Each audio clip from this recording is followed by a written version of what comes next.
Bianca Berning, and I'm very glad to be here today, and thanks for inviting me to speak. As I said, my daily work at Font Foundry Deltamark revolves around typeface design and font technology, and I also have degrees in communication design and typeface design. And you could say that pretty much all my professional life gravitated around the idea of assisting people in communicating their thoughts in one way or another. So today I will talk about exactly that, and I'm asking myself some questions about what exactly typography has to do with written communication, and then take a look at what's new in my little professional niche, and how things can perhaps change how we all communicate with each other. So let's start by looking at what written communication exactly is. So on the one side, you have authors who produce content, and they usually have a very rich picture in their heads, and they try to transmit their thoughts through text so that the reader that is on the other side can reconstruct the picture in their heads as precisely as possible. As George Orwell described the process of writing, he said that when you think of a concrete object, you think wordlessly. And then if you want to describe the thing you have been visualizing, you probably hunt about until you find the exact words that seem to fit it. In short, writers translate their ideas into symbols and logics, and readers try to translate it back.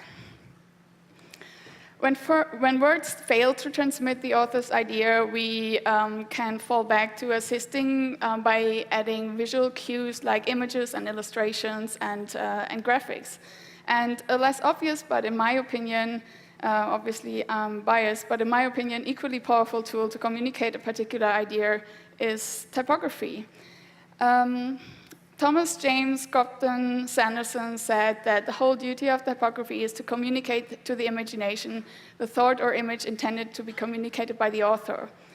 And a fellow type designer, Cyrus Highsmith, says that typography is the detail and presentation of a story.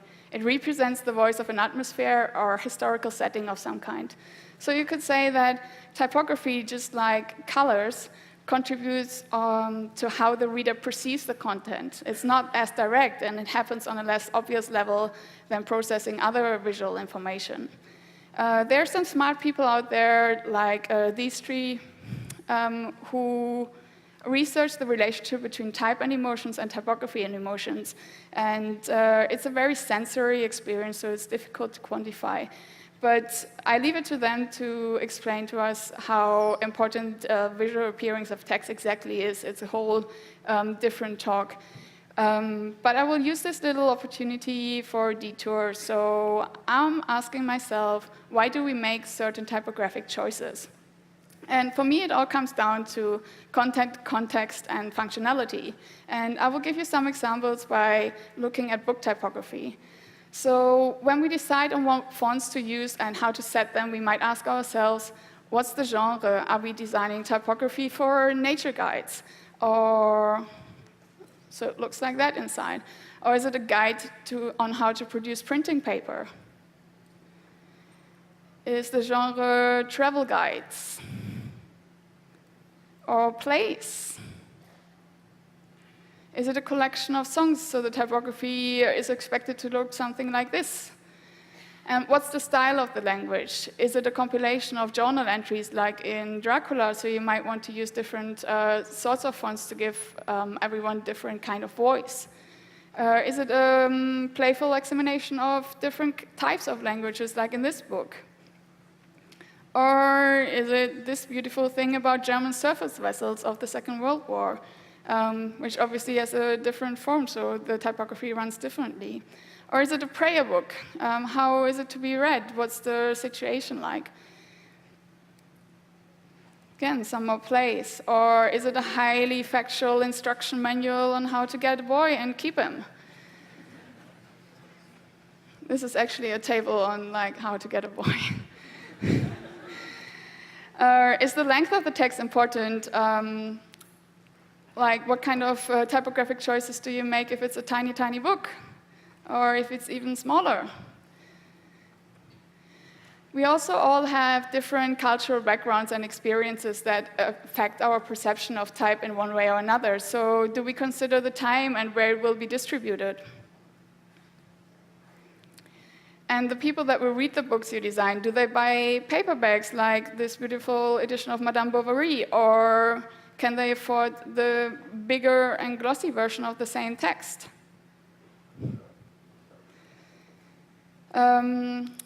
Is it an exhibition catalog? Who will go to the exhibition? Who will buy the catalog? What kind of people are reading these things? And are we designing for students? I grew up in the north of Germany, and those are the books that we read at school. They're really cheaply produced. It's very flimsy. It's nothing you want to keep, really. But I'm expecting all students to be able to afford books, and because I grew up in northern Germany, and we had these kind of things. It's very simple typography in there. Also, are there different editorial conventions? This is the same book in English on the left and in German on the right. And this is what the German version looks like in the inside. And this is the inside of the English one. And if you put them side by side, you will see that the type in the German book is set much denser. I can only speak for myself, obviously, but after a decade of almost exclusively reading English texts, I still find myself drawn to books that have a little bit more ink on the paper. I just like it dark. Someone really researched that. It might be a German thing or just my personal upbringing with mostly cheap paperbacks. But yeah, are you designing for dictionaries? Are they easy to use? In this case, no, probably not. Do your readers have special requirements? Are they kids, for example? If so, did you make typographic choices that reflect that, or do they expect, this kind of text, or something like this, which was designed by a really famous typographer called Jan Tschichold? It looks like this in the inside. I'm not sure if that's so child-friendly.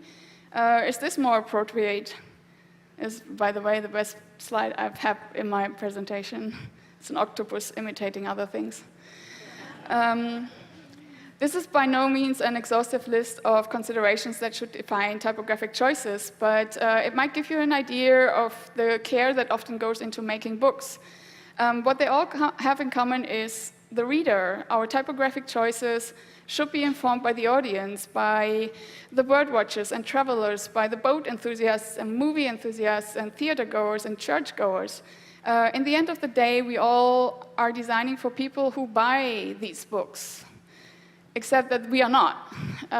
People don't read books that much anymore. Here you have a statistic. But many of them still prefer reading on paper over reading on screen. If you're anything like me, sometimes you just miss the tactile experience of like browsing through a book. Navigating long text is not as intuitive on screen as it is on paper. And just this feeling of like in the evening putting your book aside and just having a browse through and see what kind of progress you made, I like that, and I miss that when I read on screen. Studies suggest as well that you read slower, less accurately, and less comprehensively on screen than you do on paper, which is really bad news for reading comprehension. Reading on screens apparently drains more of our mental resources. It makes it harder to remember what we just read. Probably you don't remember anything from my slides right now. The attitude to reading on screen is also very different. We approach computers and tablets not with a state of mind of necessarily learning what we are reading, which is a bit sad. My biggest pet peeve when reading on screen are notifications. As much as I love my friend Sahar, she bothers me when I try to read something. So notifications, pop-ups, flashy advertising just distracts us from what we are doing. And I'm also less tempted to check social media when I'm reading a book than when I'm on the screen.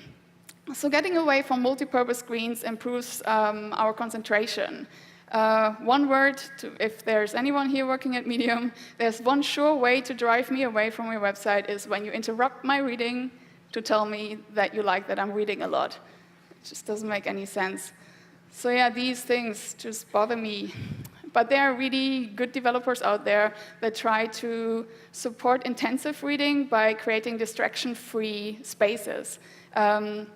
So e-readers basically look like this, and what they all have in common is that they are simulating reading on paper. And my question is, why are we doing this? And are we right in using a completely different ancient medium like the book as an example for what reading on screen should look like? Maybe we would be better off if we evolved screen-based reading into something else entirely. In the foreword to the book, the work of Jan van Krimpen, who was also a typographer, Stanley Morrison wrote that he doesn't think that typography will continue to look the way it did in the beginning of the 20th century. And he goes on to predict that letter forms and typographic arrangements will change depending on the medium, how it is produced, and who will read it. And obviously he was right. We have different means to communicate on screen. We have videos and audio and animations. The content can be interactive, we can preview content, and we can link to further information and relevant sections. And the best thing is it's easily searchable and shareable. So in conclusion, we can say that screens can assist the author in transmitting their ideas in ways paper can't. When it comes to intensively reading long pieces of text, paper and ink still has an advantage, though. So I wonder, what about typography? What's our excuse for ignoring such a powerful tool when we are trying to convey our ideas? And there have been a long list of excuses historically, but I'm not sure if they are that valid. We have pretty capable browsers at the moment, so it should really not stop us from making better typography online. Many of us read on high-resolution screens, not all of us, and obviously we're living in our little social bubble, but a lot of us have access to high-resolution screens, so that isn't an excuse either. There are really good guides out there on how to improve your typography online, like this is Bramstein's Web Font Handbook, and this is Richard Rudder's Web Typography Handbook. They are really good resources on how to improve your typography. And they are both, I think they were both released last year, so they're pretty up to date. So if those don't count as excuses, maybe it's convenience. Like, why would I worry about font loading strategies and web typography if Medium does it for me? Now, I've attended a talk in 2015, I think, by this guy, Martin. He's a designer, developer at Medium, and he talked about the hacks he came up with to control micro-typography on Medium. And it's really fascinating, and I have huge respect for their work. But the output is a cookie-cutter approach. Your German surface vessels and your book about how to get a boy will look exactly the same on Medium. So maybe the lack of advancement when it comes to web typography is down to performance considerations. According to Google data, over 500,000 site visits of all mobile site visits are abandoned if the page doesn't load within 3 seconds. And I know that for myself. If the page doesn't load, I'm gone. I don't care that much about the content, apparently. There are some ways to bridge the type until page is loaded, and we all know that. This is Zach Leatherman's website. This is how he intends it to look like with the fonts loaded that he specified. But until those fonts are loaded, there are 2 ways of bridging the time. One is the flash of unstyled text, which is just fonts replaced by system fonts, and the flash of invisible text, which just has a white screen until the fonts are loaded, and then they appear. So you could say that the conclusion is to just use less fonts, but then, well, I'm a typeface designer, and if I would tell you to use less fonts, that would be bad for my business. If you're a tiny fish and your content is very simple, like mine, this is from my website, you can get away with using a few fonts like regular bold for emphasis, maybe italics, a smashing headline, and a smart font loading strategy. I marked the fonts that I was using. I think the blue parts are my regular font, the orange ones are italics, and then there's a headline font. So you totally get away with that if your content is not very complicated.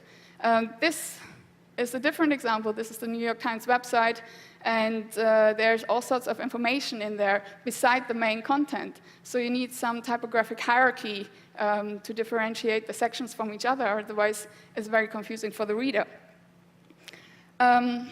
So I had a look as well, and they're using 10 fonts on their website. The good news is that the main text is set in Georgia, which is a system font, so that will always appear, but the other fonts will have to be loaded. Thankfully, in order to keep the file size of the fonts down, these 4 very handsome people help define what is called font variation or variable fonts, and this is what my talk is going to be about. If you haven't heard about variable fonts yet, the idea is that one variable font file can contain the equivalent of multiple individual fonts.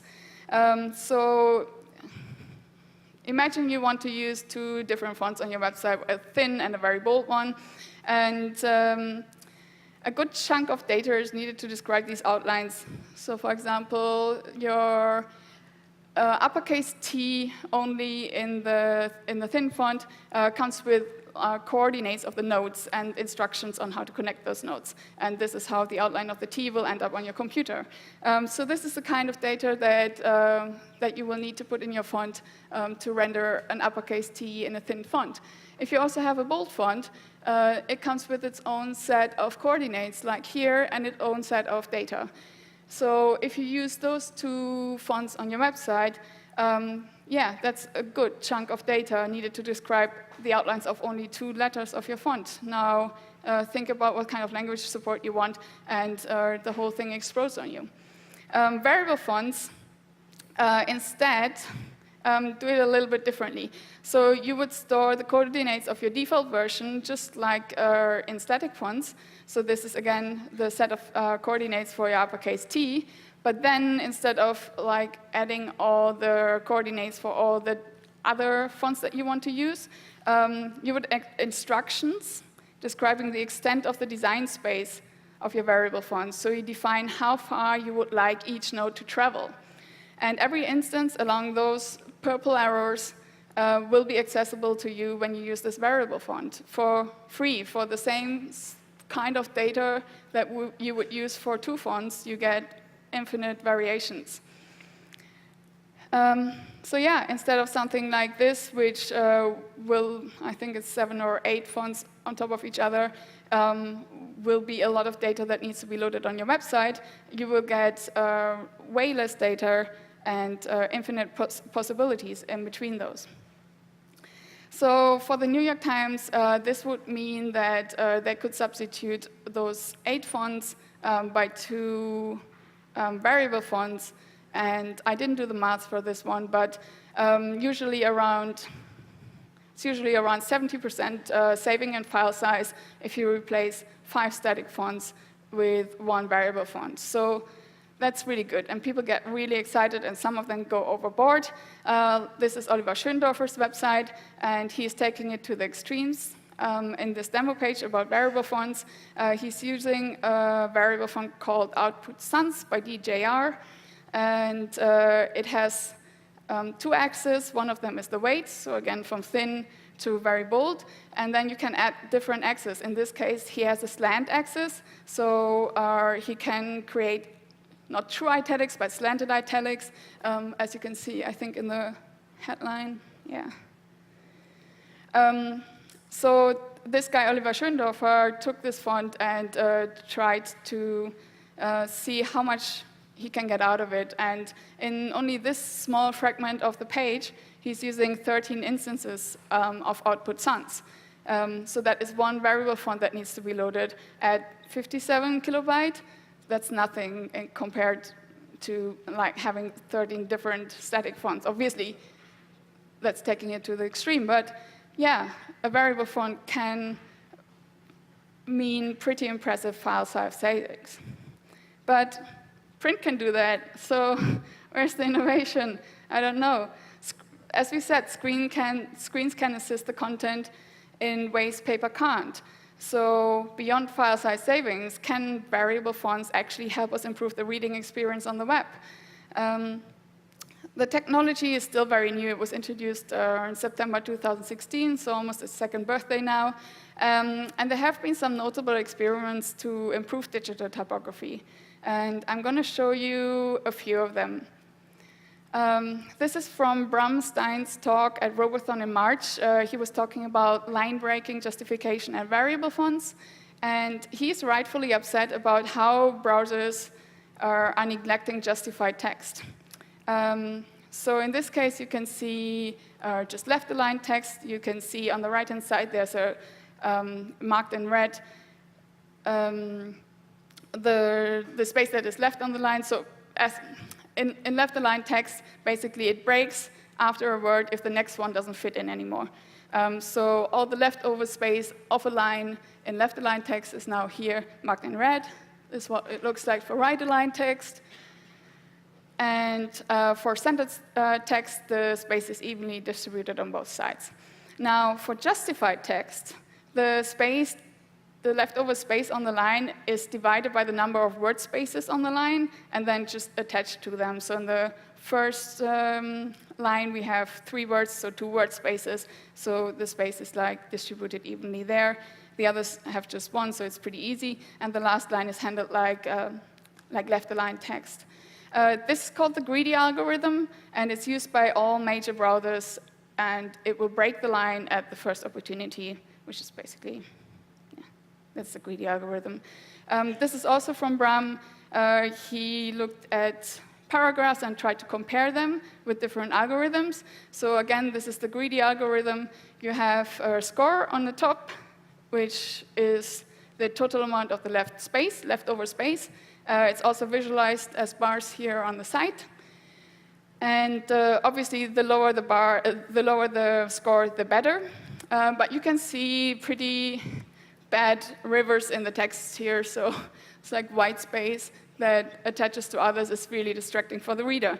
And overall, it's just not very pretty. So Bram went ahead and tried to hyphenate some words. So in this case, you have astonished over there, which, oh.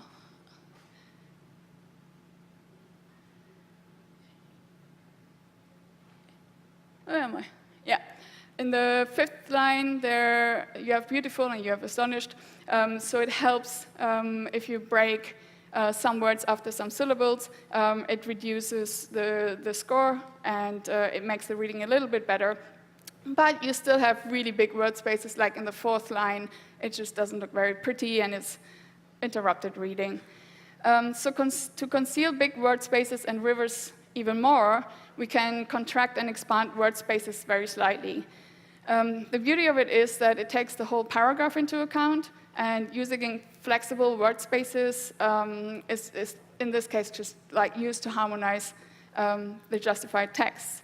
This algorithm is used in text and InDesign. It was developed by Donald Knuth and Michael Plass, but it's unfortunately not used in any browsers. So it's there and it's nice, but it's not used.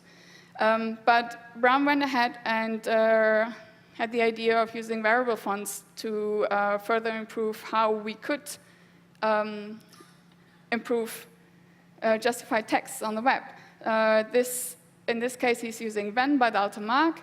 Venn has a width axis, so it expands, it compresses and it expands, and it also has a weight axis. For the purpose of this exercise, Bram just uses the width axis because he just wants to expand the letters. He doesn't want to change the weight. And he only uses this very slightly, so plus and minus 5%, so that the changes to the font are not noticed by the reader. But you can see that the score went down even more. So we don't see so many gaps in the text anymore. It's actually almost as comfortable to read as left-aligned text. Side-by-side comparison of the 4 algorithms. So you can see that, yeah, it gets better, and justified text can be saved no matter how much we hate it. I hope that once we can prove that an improved reading experience keeps visitors on websites longer, browser developers might become interested in throwing some resources on improving typography on the web. The next thing, I have some demos for you. Let's see if that works. There we go. So this is another way of how variable fonts could work on the web. That's me. And basically what it does is it tracks my face. The font is, again, this variable font called Venn with the weight and the width axis. So the further away I go, the more white the letter fonts become and more bold, so I can still read it on that screen. But if I'm really, really close, it just goes narrower and more light, because I don't need it that big anymore. So that's a nice thing. I mean, I could imagine if you had like variable fonts responsive on your phone, and it could just like track when you take your glasses off.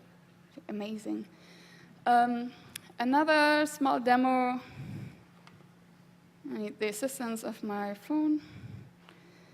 So in this case, I'm tracking the ambient light in this room at the moment, or just like on stage. And again, the same kind of font is used. So if it's lighter in the room, the font goes narrow and light, because I can still read that. If it goes dark,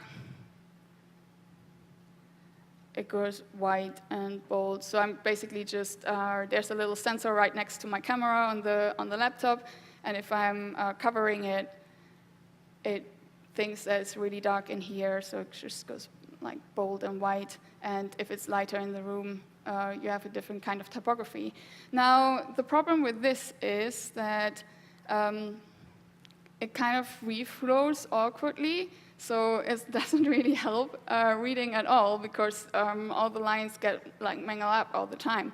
So there is an old typographic idea of optical compensation, which is essentially this. So this is from OpenType, and the different sizes of this font were printed and then scanned and then bloated up to the same physical size, so we can compare how the letter shapes actually display. So you can see that on the left-hand side, in really big sizes, you have like a lot of delicate features. You have contrast between the thicks and the thin strokes of the letter, while this one, which would be used like 4-point sizes like caption, which would be used like in really small text, you have really sturdy features and not much contrast.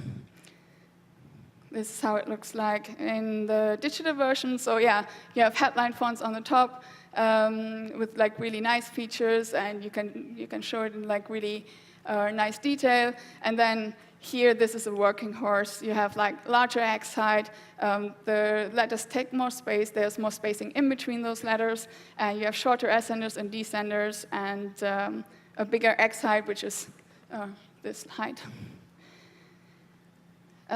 There's also the idea of something like a reduced optical size would be, it's called grades.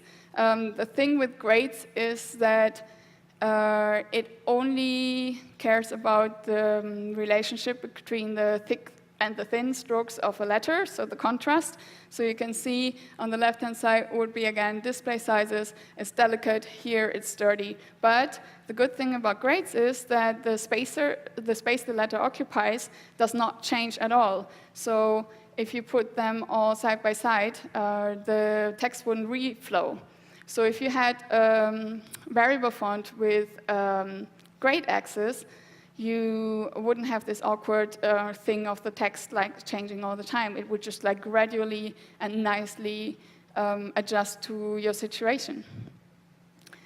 CJ Dunn did a font for performance artist Carolyn Pennypacker-Riggs, and the words you can see here are generated by starting with two source words which morph from one to the next by changing one letter at a time.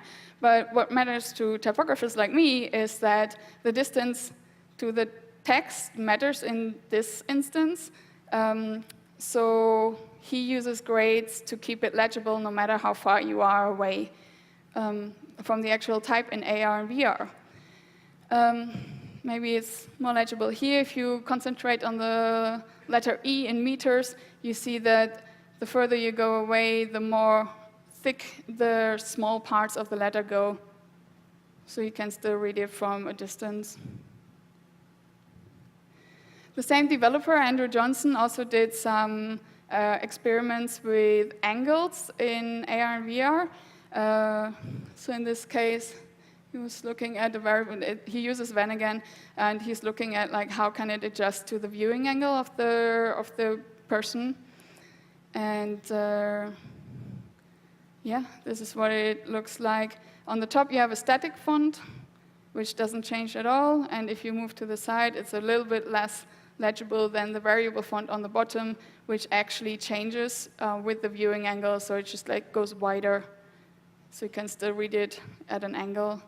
It's quite nicely done. So yeah, ever since the introduction of variable fonts a couple of years ago, designers and developers have been experimenting with it, and that's nice. What I showed you just now were the ones that I, as a typographer, find most interesting and probably also most promising for the future.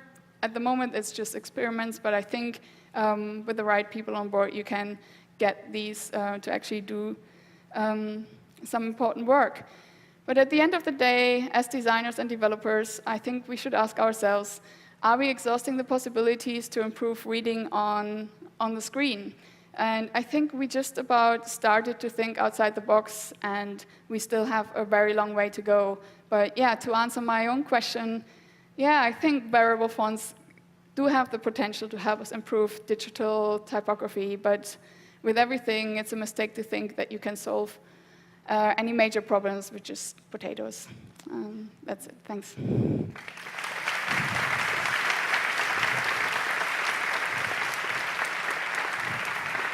Thank you. Yeah, thank you.